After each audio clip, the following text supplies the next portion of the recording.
Here we are again at the Mexican consulate from Mexico in Los Angeles, and we're very happy because now we're gonna have a conversation with the winner of the best short film that the consulate chose. So we're gonna invite to Eli Fénix. Here is he.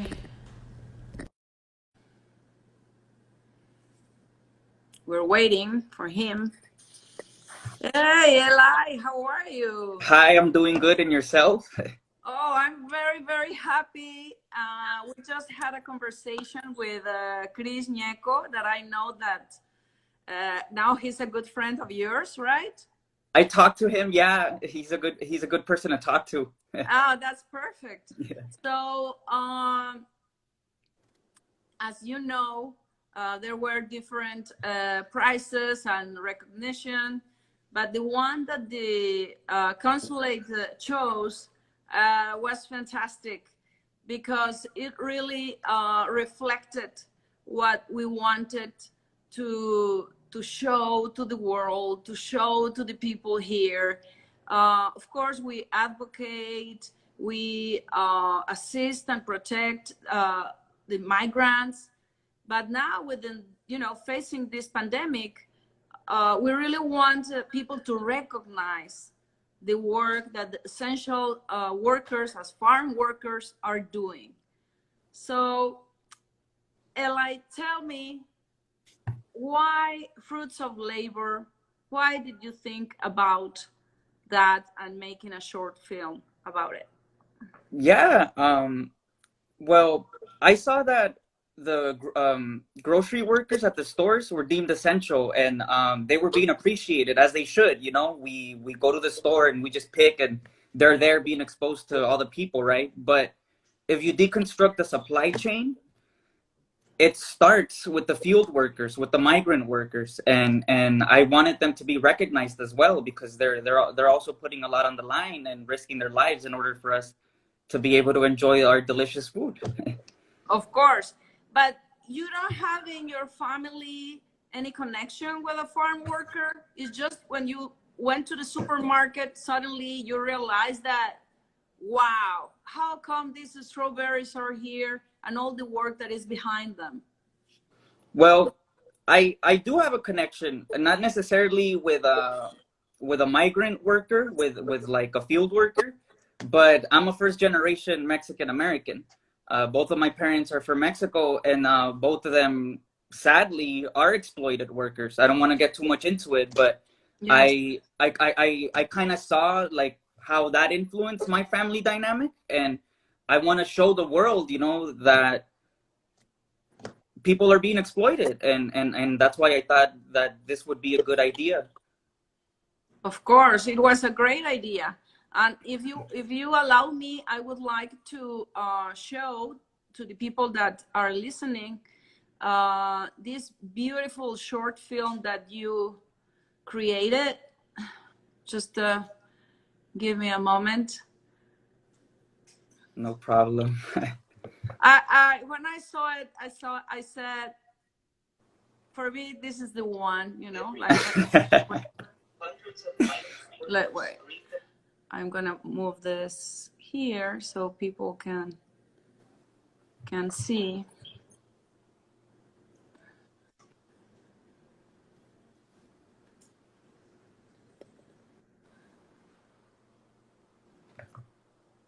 Every day, hundreds of migrant workers greet the morning sun on their face. Bent at the waist, they pick. Back starting to hurt, sweat drips on the face, they pick. $6.50 an hour, not paid very well. They would be out marching with us, but they don't even have the right to protest. They just pick. From field to the shelf. We pay no mind to the journey, just pick the best off the shelf. Forgetting the sweet fruit costs sweat to drip from a sun-beaten face. Through the worst of the pandemic, considered essential. But due to lack of documentation, they're told by the system they have no potential. Considered subhuman due to lack of credentials. post-pandemic, the least we could do was legally recognize the rights of those deemed essential. Hey, great, really. Oh my God. I just love that short film. Thank So you. much, Alaya. But when we have the ceremony to recognize you, you told me that you are producer, director, actor. Tell me about it. Well, yeah, actually, believe it or not, that is my third short film ever. That is the third short film that I do. Yes. And I'm not a person with a lot of resources. I'm just a person with a lot of ideas. So I was able to gather my good friend and editor / production assistant Clara Ann, and with her help, we were just able to go ahead and put it together and just do the best that we could. So, oh, wow, yeah. that's fantastic. But tell me something. How did you hear about the contest? Because you're not that close to the consulate. This is the first time that we get to know each other. So how did you hear about this contest, the Film the Future? Yeah, so I managed myself. I managed to get myself into film school. So I'm really happy. I was really happy about that.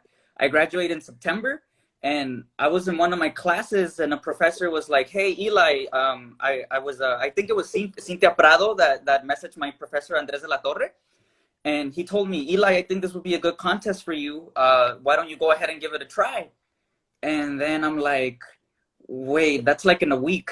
Like, I have to submit it in a week. So in a week, I went from concept to finished product, and I'm glad he told me about it. I'm really glad that Andres. Thank you, Andres.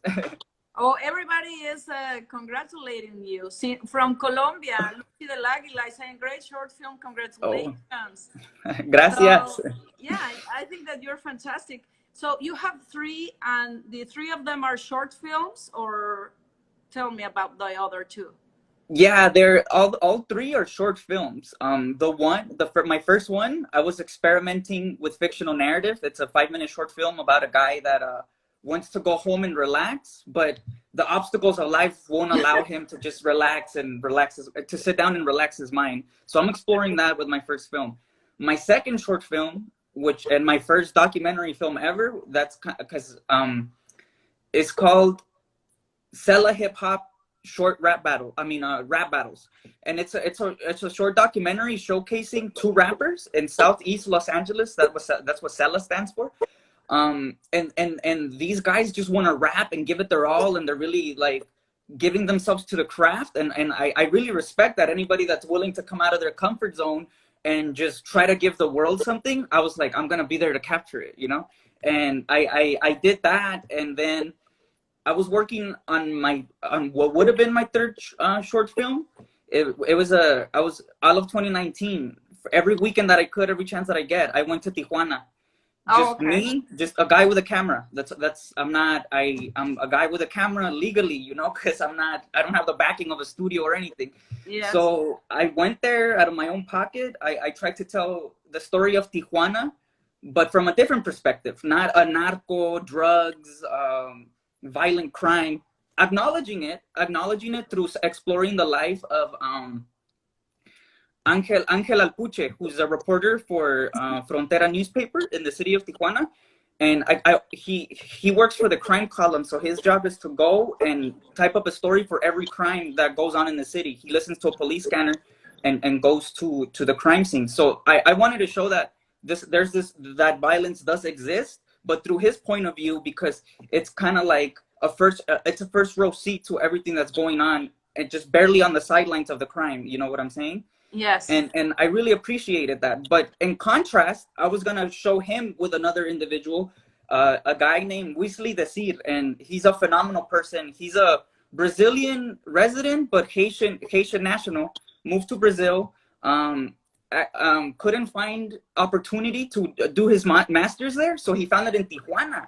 In Tijuana, UABC Tijuana gave him a scholarship to finish, he finished his master's, and then he went on he's getting his doctorate right now, and he teaches classes getting his doctorate at the same time in global relations. And I think that's just amazing because I want to study, I want to better myself. I go to America. That's the narrative that you hear. I go, me voy a los Estados Unidos, me voy para el norte, you know, but Yes. he's just like, I'm going to Tijuana, there's opportunity there. And I just thought it was a different angle, you know, than what we're used to seeing. Yes. Wow. And currently, what are you doing, Eli? You said that Yeah, so starting school September, or? Well, I'm almost done with school. I finished in September, so I'm kind of just going through the assignments that I need to do and working on my outside projects. And I'm trying to get a documentary off the ground, but it's still an idea. It's about the street vendors, eloteros, paleteros, flowers, frutas. And I want to see how they're dealing with the pandemic. I want to see how their supply chains are affected, their income, their livelihood. I think it's very important to explore because, I mean, sometimes as Mexican Americans, we tend to see it and they're just like, oh, this is my culture. This is, oh yeah, I'm buying flowers, I'm buying fruit. Look at me. Oh, I'm going to put tajin on it. And we don't look beyond that. We don't look beyond the person that is doing that. And I want to explore that, you know, having been a person that at one point did not look beyond that. My curiosity is like, I got to see what's going on in their lives through these difficult times, you know, they don't get a stimulus check. Yes. And I think that is a fantastic topic. You know, we have a wonderful experience here at the consulate because we had a meeting with the FBI agents and with the street vendors. Oh. Because we want them to get to know each other and feel how they see things. Oh. And that was a very interesting conversation with a street vendor, and she was complaining that the police came and took their things, and what about respect? And then the FBI agent told her, well, but because you need a permit. But it was a very respectful conversation. And after that, and I want to thank the city of Los Angeles, they now are authorizing street vendors. It doesn't matter their status. So it doesn't matter if you're documented or undocumented, you're allowed to get this permit and sell your products. So this is very important. And maybe you have a venue there that you can explore as well. That would be wonderful. Yes. That's a really cool point of view. Yes. And it gives them more credibility, bringing the FBI perspective into it. Yeah. Yeah, you can, she's, this agent, FBI agent is our favorite. She is Voviet. And we can get you in touch with her, and she will be delighted to talk to you. That would be amazing. Yes. Okay. Thank you. So, Eli, I have another question that I have for you. You're Mexican American, you were born here, and have you felt discrimination in any way? Well, yes, and let me tell you I felt discrimination when I first came into this country, and I didn't speak any English when I was 8. And you were here when you were 8. You were see, funny thing. Okay, so I was born in Los Angeles, South Central Los Angeles, at the USC Medical Center, May 2nd, 1992, the day of the Rodney King disturbances. Okay. So I don't remember obviously what happened, but my family left, and then when I first came into being, like my first memories as like, I'm a person, what is this? I'm gonna put it in my mouth, see how it tastes like. That wasn't until I was in Tijuana. I came into consciousness as a human in Tijuana. Okay. But I was always told, you're American, your life is going to be so much better. And I'm like, yo, I'm 5. I don't understand what you're saying. You know, like all my friends, we like Pokemon, we like to play cards or whatever. And then I moved from Tijuana at 8 years old to LA. And then where I lived and I've been here since. But because I had the privilege to do it because I'm American, I went to live with my mom in LA. And then when I came, I didn't speak any English. So I'm like, oh, one of those I just crossed the border or something, you know. Then I learned to speak English, so that wouldn't come into that wouldn't happen to me. I go back to Mexico, hey, they say hi to my homies, and no, pues es Pocho, he's not from here, and I'm like, like, you know. So yeah, this discrimination happens, you know, everywhere, and I've learned to not take it personal, because usually when somebody's discriminating, it's a reflection of that they're not comfortable with themselves. Yeah. And yeah, I mean, I'm not gonna make it go away. All I can do is try to make film to try to change people's perception, and hopefully it clicks. But discrimination's been a thing since we've been on this earth. I know. And yeah, and that's very important what you're saying, because it's not just here, but also with Mexican Americans that go to Mexico, some of their families even, you know, like, oh, tú no hablas muy bien el español porque hablas así, ¿no? Y entonces they make fun of you, but they have to realize that that's who you are, right? Yeah, yeah. Yeah, like my Spanish is kind of like, sí hablo español, sí puedo fingir aquí que lo hablo muy bien y pues me salen muy bonitas las palabras, pero si no lo tengo bien pensado, o I like, see, like, what am I gonna say? I'd rather English is more, I can be more fluent in my English, you know. But I think it would be cool if people were okay with Spanglish sometimes, you know. Just why do you have to speak one or the other? Like, if I can speak Spanglish with a person, the conversation is gonna be so fluid, you know. Claro. And the important thing is that you're able to express yourself. Yes, true. And you know, I have, I don't know if I have here, oh no, they took it, but I have the coin that I'm going to give you. Oh, thank you. Yeah, because the consulate has been here for more than 130 years, so we want to recognize your short film. And, thank you. And well, among other prizes that you got, of course. So thank you so much, Eli. Really, you capture what we were trying to say, and you are allowing us to use this short film to recognize and to transmit our gratitude to all the essential workers, mainly the farm workers.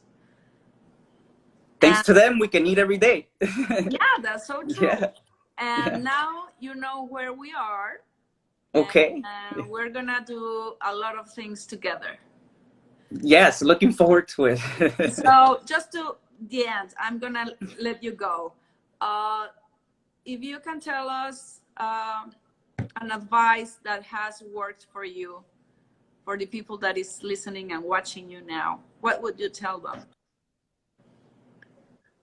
I would tell them, in regards to what, like advice to filmmaking, towards whatever you want, like life, being young, when you want to be an artist or you want to be a producer, okay, or any dream that you have, whatever you think that is an important advice.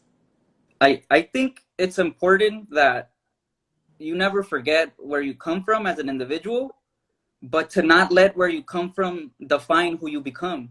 Okay. You know, because if I would have let that happen, I wouldn't be chasing my dreams as a filmmaker. I grew up in poverty, and I wasn't supposed to have the privilege to make film. And for a long time, I didn't believe it. Like, I'm not a filmmaker. I'm not a director. I'm not a writer. What am I doing writing these words? If don't let where you come from define who you are. If you have a dream, chase it regardless. If it feels right for you, nobody knows what's right for you but you.